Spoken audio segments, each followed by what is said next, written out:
অনেকে আমাকে মেসেজ দিয়েছে যে আমাদের সমাজে ভয়াবহ একটি সংকটের জায়গা হলো মাদক।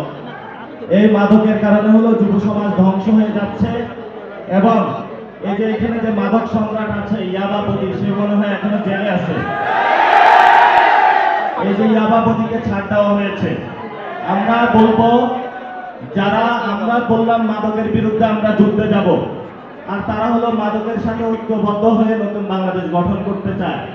বাংলাদেশ এবং মাদক একসাথে চলে না, হয়তো মাদক থাকবে অথবা বাংলাদেশ থাকবে। এই জন্য যারা ইয়াবাবতীকে বের করেছে নিশ্চয় তাদের কোনো অসৎ উদ্দেশ্য রয়েছে। আমরা বলবো তাদেরকে দ্রুত আইনের আওতায় নিয়ে এসে নতুন বাংলাদেশ গঠনে যুব সমাজ যাতে মাদক থেকে মুক্তি পাইতে পারে, এইসব চোরাচালান সিন্ডিকেট এগুলো বন্ধ করতে হবে পুরো বাংলাদেশে।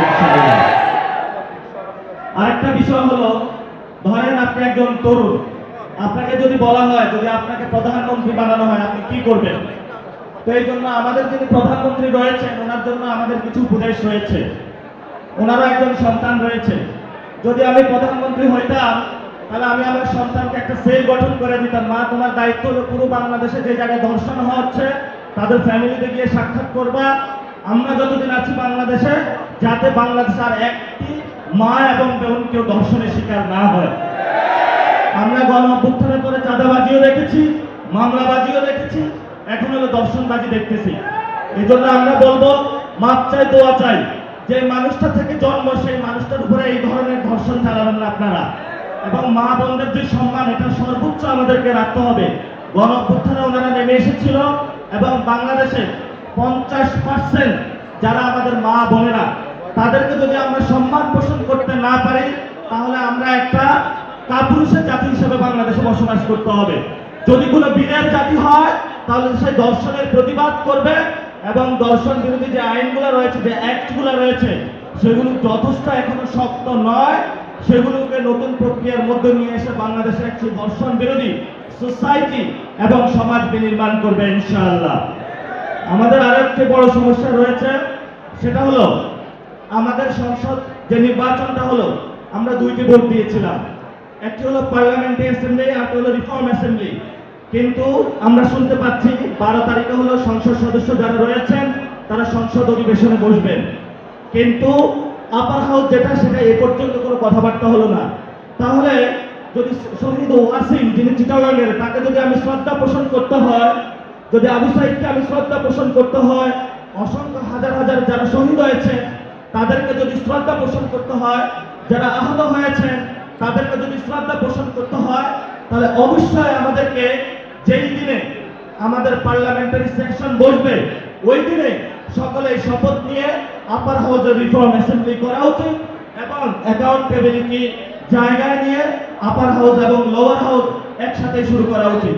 তো যারা সংস্কারের বিরুদ্ধে কাজ করবে, আমরা আপনাদেরকে একটা কথা বলবো, যে গণভোটে আপনারা শেষ পর্যায়ে বলেছিলেন যে হ্যাঁ ভোট দিতে হবে, শুরুতে কিন্তু আপনারা বলেন নাই। তো একজন আমি সিনিয়র ব্যক্তির সাথে কথা হলো যে আপনারা শুরুতে কেন বলেন নাই?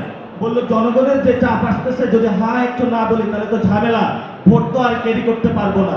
তো এই জন্য হলো এখন তারা ভোট ক্যারি করার জন্য আমাদের যারা খুন করেছে তাদেরকে হলো তারা ইলেকশনে নিয়ে এসেছে, তাদের ভোট ব্যাংক তারা নিয়ে এসেছে এবং সংস্কার যেটা নিয়ে বাংলাদেশের জনগণ রায় দিয়েছিল সেই রায়ের বিপক্ষে গিয়ে বাংলাদেশের বিপক্ষে তারা দাঁড়াচ্ছে। সত্তরে এখানে হলে ইলেকশনের এখনো 15 দিনও হয় নাই, এখনই তারা সংস্কারের বিরুদ্ধে দাঁড়িয়ে গিয়েছে। ভবিষ্যতে কি হয় এটা জানি না, তবে বাংলাদেশে আমরা যতদিন জীবিত থাকবো সংস্কার আমরা করায় গন্ডায় সেকেন্ডে ইনশাআল্লাহ আমরা বুঝে নিব। সবাই প্রস্তুত আছেন? ইনশাআল্লাহ এটার জন্য সবাই প্রস্তুত থাকবেন।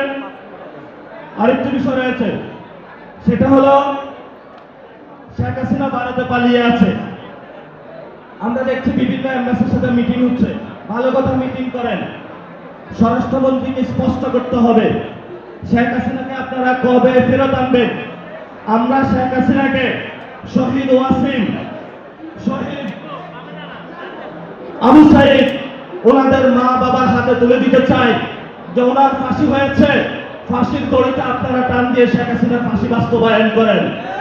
এই জন্য হলো যারা শহীদ ওয়াসিমের মা নাম মুখে মুখে নিয়ে থাকে, আড়ালে টেবিলের নিচে যেটাকে পলিটিক্যাল টার্মিনোলজিতে বলে আন্ডার টেবিল কাজ করে। এই জন্য বাংলাদেশে আন্ডার টেবিল যদি কেউ শেখ হাসিনাকে নিয়ে আসতে চায়, আওয়ামী লীগকে সুযোগ করে দিতে চায়, এবং যারা আমাদের উপরে গত 15 বছর নির্যাতন নিপীড়ন চালিয়েছিল, ভারতকে একচেটিয়া আবার ব্যবসা বাণিজ্য বাংলাদেশের মানুষের উপরে চাপিয়ে দিতে চায়, আমরা যারা তরুণ প্রজন্ম রয়েছি, আমাদের যারা সিনিয়র প্রজন্ম রয়েছেন, যারা আমাদেরকে গাইড করে থাকবেন, আমরা এক চুল চুলবে এটার জন্য ইনশাআল্লাহ আমরা প্রস্তুত নয়। দরকার হয় আবার জুলাই হবে, কিন্তু আমরা বাংলাদেশ আওয়ামী লীগকে কখনো মেনে নিব না ইনশাআল্লাহ। এবং আমরা আওয়াজ তুলেছি, ঢাকাতে আমি ইলেকশন করেছিলাম, এক বিশিষ্ট চাঁদাবাজের কবলে পড়েছি। এটা শুধু ঢাকাতে নয়, চিটাগংয়ে অনেক চাঁদাবাজ রয়েছে। আমাদের লড়াইটা সামষ্টিক লড়াই, কোনো ব্যক্তির বিরুদ্ধে নয়। আপনি যে দল করেন না কেন, আপনি বিএনপি করতে পারেন, জামায়াত ইসলামী করতে পারেন, এনসিপি করতে পারেন। আমরা স্পষ্ট ঘোষণা করছি, যারা চাঁদাবাজি করে, সন্ত্রাসী করে, দুর্নীতি করে, তাদের কোনো দলীয় পরিচয় নাই। এরা বাংলাদেশের আইনের হাতে তাদেরকে তুলে দিতে হবে ধরে ধরে ইনশাআল্লাহ। আপনাদের অনেকের মধ্যে একটা বিষয় নতুন করে জেগে উঠেছে, চাঁদাবাজি না করলে, সন্ত্রাসী না করলে, দুর্নীতি না করলে ইলেকশনের ফান্ড আসবে কই থেকে? এই যে যারা আমাদের 6 জন এমপি গিয়েছে, তারা কি সংসদে চাঁদাবাজি করে গিয়েছে? তারা কি দুর্নীতি করে গিয়েছে? তারা কি সন্ত্রাসী করে গিয়েছে? জনগণের উপরে যদি আমরা ভরসা করতে পারি, তাহলে আগামীর বাংলাদেশ আমরা গড়তে পারবো। আর যদি আমরা কোনো ব্যবসায়ী গোষ্ঠীর উপরে ভরসা করি, কোনো ক্রিমিনালসদের উপরে ভরসা করি, তাহলে কিন্তু আগামীর বাংলাদেশ আমরা গড়তে পারবো না। এই জন্য যিনি প্রধানমন্ত্রী হয়েছেন, যেভাবে আপনি প্রধানমন্ত্রী হয়েছেন, ঠিক আছে, আপনি চেয়ারে বসেছেন, আপনাকে সুস্পষ্ট উদ্যোগ নিতে হবে। বাংলাদেশে ধর্ষণ বন্ধ করতে হবে, বাংলাদেশে চাঁদাবাজি বন্ধ করতে হবে, বাংলাদেশে সন্ত্রাসী কার্যক্রম আওয়ামী লীগের বন্ধ করতে হবে। কোনো অফিস খোলা চলবে না। এই ধরনের যারা নতুন করে মুক্তি পাচ্ছে ইয়াবা সম্রাট বদি, এদেরকে আপনি আইনের হাতে তুলে দিতে হবে এবং এদের বিচার প্রক্রিয়া নিয়ে আসতে হবে। এবং সংস্কারের যে বিষয়গুলো জনগণ ম্যান্ডেট দিয়েছিল, জনগণের উপরে বৃত্তাঙ্গুলি না দেখিয়ে সংস্কারের যে আপার হাউস, এটা দ্রুত বাস্তবায়ন করুন। আমরা নতুন বাংলাদেশ দেখতে চাই। আমরা বাংলাদেশে কোনো পরিবারতন্ত্র, কোনো ব্যক্তিতন্ত্র যদি আমাদের উপরে চাপিয়ে দেওয়া হয়, এটা আমরা কিন্তু মেনে নেব না। সোজা চাপটার কথা। এখন আপনার সামনে একটা অপশন, হয়তো আমাদের মেরে ফেলেন, অথবা আপনি আপনার আগাম কুকাম বন্ধ করেন। আমরা আপনাদেরকে রমজানের মধ্যে দোয়া করব, আল্লাহ তাআলা আপনাদেরকে হেদায়েত নসিব করেন, যাতে আপনারা আগাম কুকাম বন্ধ করতে পারেন। চিটাগংয়ে, বিশেষত চিটাগংয়ে শুনতে পাচ্ছি অনেক দখল হচ্ছে, মানুষের দোকানপাট দখল, জায়গা জমি দখল, অনেকে ক্ষমতার তুচ্ছ ব্যবহার করছে। আমরা তাদেরকে হুঁশিয়ার করে দিতে চাচ্ছি, চিটাগংয়ের ছাত্র জনতা যদি আবার থেকে উঠে, একজনে তো পালাইছে ইন্ডিয়া, আপনারা পালাইতে হবে বঙ্গোপসাগরে। ইন্ডিয়া আশ্রয় দিয়েছিল, সেখানে বেঁচে আছে। বঙ্গোপসাগরে নামবেন, কিন্তু বাঁচবেন না আপনারা।